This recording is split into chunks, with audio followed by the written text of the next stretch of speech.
છેલ્લા અઢી વર્ષમાં નોંધણી કરી પોતાના નામે કરેલા તમામ વાહનો બ્લેકલિસ્ટ કરવામાં આવતા વાહન ચાલકો દોડતા થઈ ગયા છે।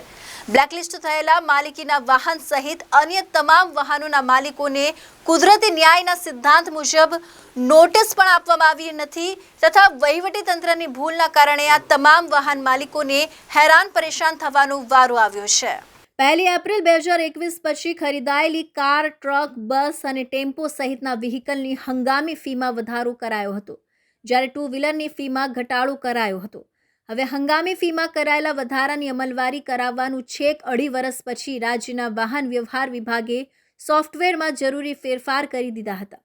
જે વાહનો બ્લેકલિસ્ટ કરવામાં આવ્યા હતા તે તમામ વાહન માલિકો દ્વારા વાહન ખરીદી કરતી વખતે ડીલરો મારફત વાહનના રજિસ્ટ્રેશન માટે જરૂરી સરકારના નીતિ નિયમો મુજબના તમામ વેરા ભરપાઈ કરી દેવામાં આવ્યા હતા। નવા વાહન ટેમ્પરરી રજિસ્ટ્રેશન ફીમાં થયેલા સુધારા વધારાના અમલીકરણમાં વાહન વ્યવહારના જવાબદાર અધિકારીઓ દ્વારા થયેલી ભૂલ અને બેજવાબદારીના કારણે ગુજરાતમાં આશરે 10 લાખથી વધુ વાહન વ્યવહાર વિભાગ દ્વારા બ્લેકલિસ્ટ કરવામાં આવ્યા છે। ગુજરાતની ભારતીય જનતા પાર્ટીની સરકાર ગુડ ગવર્નન્સ, સુશાસનની જે વાત કરે છે, કેન્દ્ર સરકારનો જે પરિપત્ર રજિસ્ટ્રેશન માટેનો હતો એનું અમલીકરણ કરવાનું ગુજરાત સરકારનું વાહન વ્યવહાર વિભાગની ગંભીર બેદરકારીના કારણે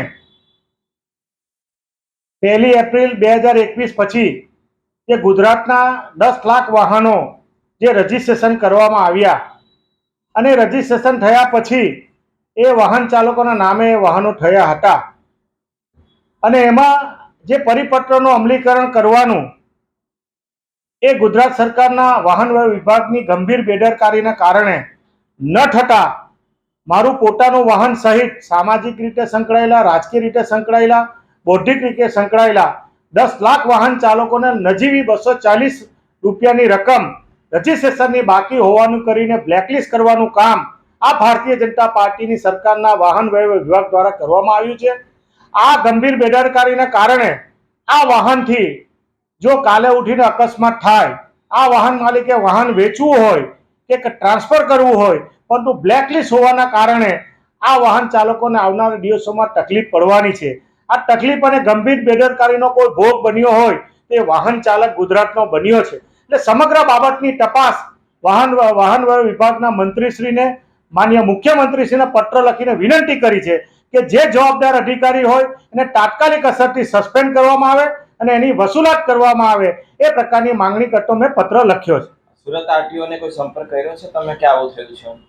નવાઈની વાત એ છે કે કોઈ પણ લેણું બાકી હોય તેની જાણ કરવામાં આવે, એની નોટિસ આપવામાં આવે, પરંતુ કોઈ પણ પ્રકારની નોટિસ કે જાણ પણ આ વાહન માલિક દ્વારા કરવામાં આવી નથી। અને એક વખત વાહન રજિસ્ટ્રેશન થઈ ગયું હોય, વાહનમાં જો કોઈ 1 રૂપિયાની ફી પણ બાકી હોય તો વાહન ચાલકના નામે થતું નથી રજિસ્ટ્રેશન, તો કયા પ્રકારની કામગીરી આ ગુજરાત સરકારના આ વિભાગની છે?